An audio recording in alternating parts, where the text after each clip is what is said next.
Hey, Deal, Fox, come on!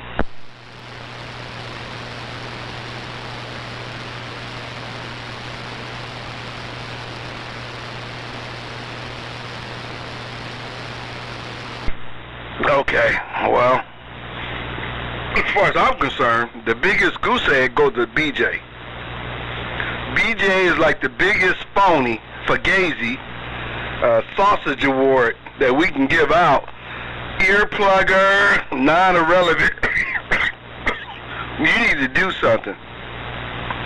But I hope that wasn't the reason that you didn't key. I was going to tell you BJ anyway. I wasn't trying to get you to say BJ. You probably didn't have BJ on your radar because you don't read the mail down here, but BJ is the biggest gnat or thorn in people's ass to break.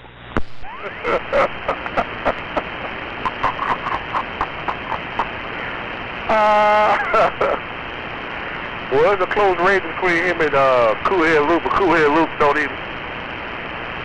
Cool-Head Luke really don't, he don't try to talk Skip, man. Skipper just got to pretty much fall in his lap for him to want to talk Skip. And you said, oh, BJ. Man, you better be careful how you talk about BJ. You might have some car trouble, man, some automotive trouble, some automotive difficulties, and he might have to pick you up in that hot pink tow truck, 410.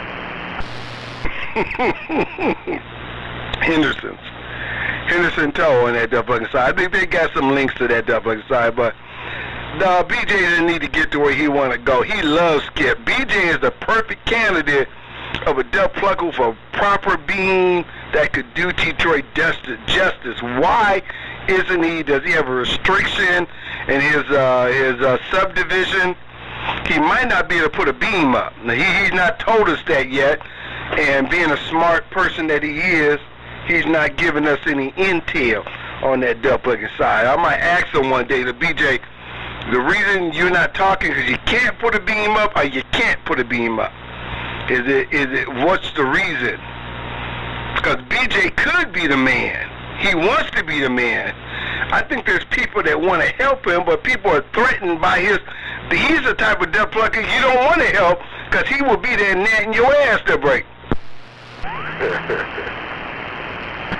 I heard you, I did. Well, hopefully he'll get it where he want to be at, man. And one thing for sure, he gonna put you in the crosshairs.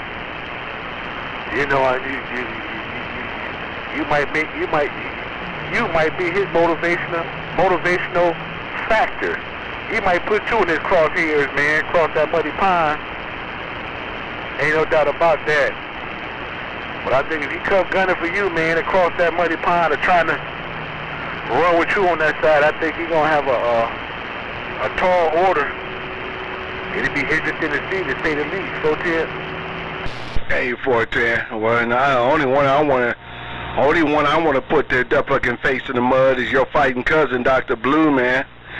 Because because Dr. Blue helped all these duck plucking gun runners, man, and he's the nicest duck plucker for these duck pluckers, man. And Lord know, if I can take my size 14 boondocker, my shoe, and put it in your fighting cousin's face, man, that North Carolina face, and put it in the Detroit mud, man, and rub it in and say, look, man, I want you to help these Negroes, man, but help them to about a third of their capability on that side. Because I'm going to tell you something, man, Dr. Blue has done something for these duck pluckers, man, that a duck plucker couldn't do.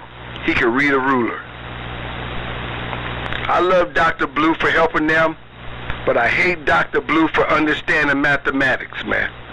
Because there's so many duck pluckers around the world, man, that when they look at a tape measure, man, they couldn't tell you a 7/8 to a 3/4, a 5/8 to a 1/2 inch.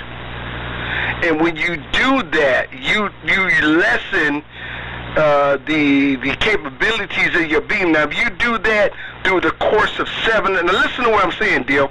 This is facts, right? Okay, so say you have 8 elements, right? You put a lot of money into an 8-element beam, right?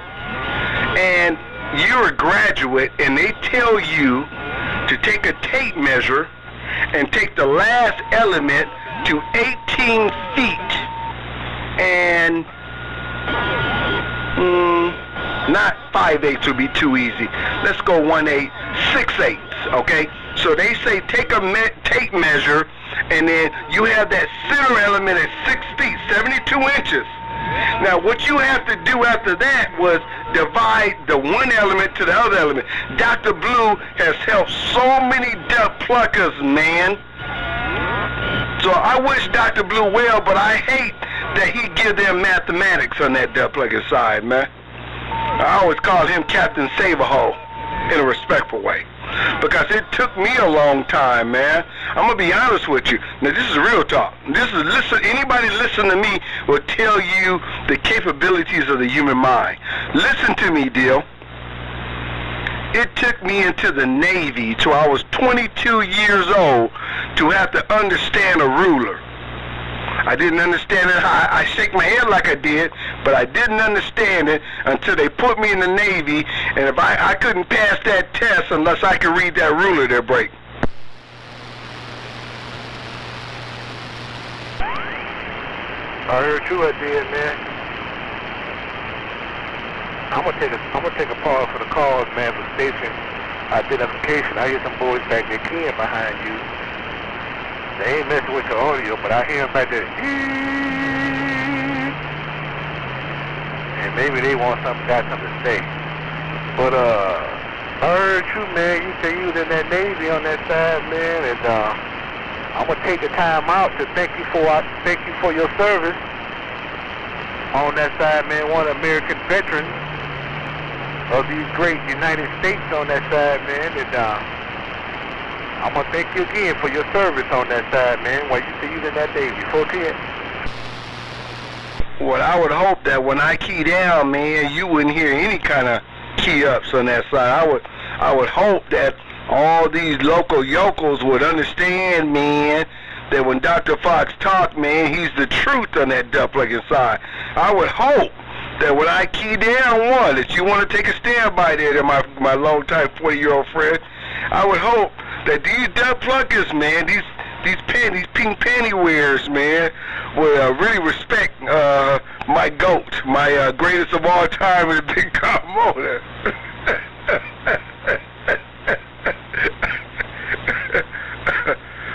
Hey, you don't take a stand down one, my good friend. That might have been that duck plucker that had me stymied. That might have been schoolyard bully Bubba Johnson had me stymied way down there. He's closer to you than me. If you heard somebody key down when I'm 2 blocks away, schoolyard bully's a lot closer than Frank. Oh no, I just heard it. No, they wasn't like you was messing with your audio. Now, I took somebody's back there. They way down there. You just no, they wasn't messing with your audio. They close, remotely messing with it and threatening your audio, no doubt about that. Go ahead, man, give me a bottle of water, man. I gotta get me a couple pool games in, man. I gotta get on my electronic pool table. Give me some pool games in on that side. 2 games of 8-ball, man. I got a bunch of my CB friends, they on there, and guys all around the world we playing with. It's definitely a treat. No doubt about that. But I hear you, man, with your pecking order on the tracks.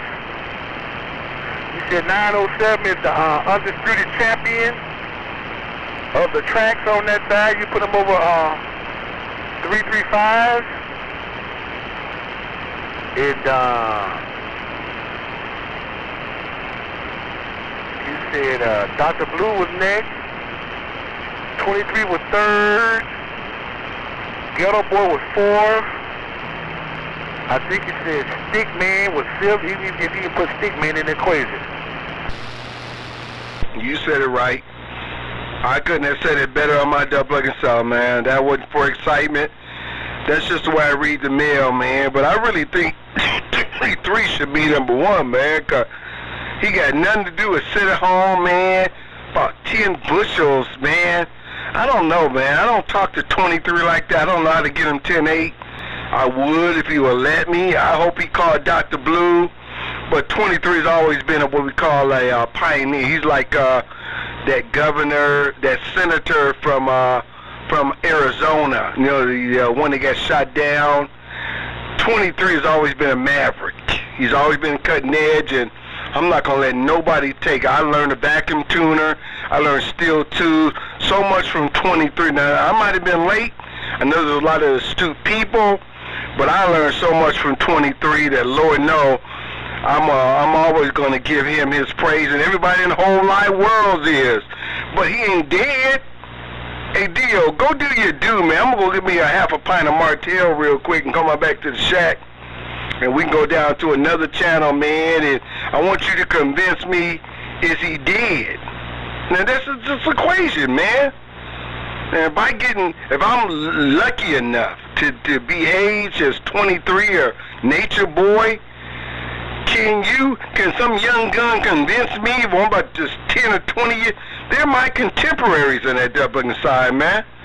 I want to call Dr. Blue and say, let's get 23. If he wants to go, let's let him go. I help Dr. Blue to get 23 if he has the gusto. I don't want to sit 23 to stand on the side. Man, you crazy, man. That's our beacon, our icon. He ain't got more. 23 can take 3 times his conversation that I have. I couldn't even match to it. His stats beats me. I'm smart enough to know that. But he's not dead. Hey, do you hear what I'm saying? 23 ain't dead. Break.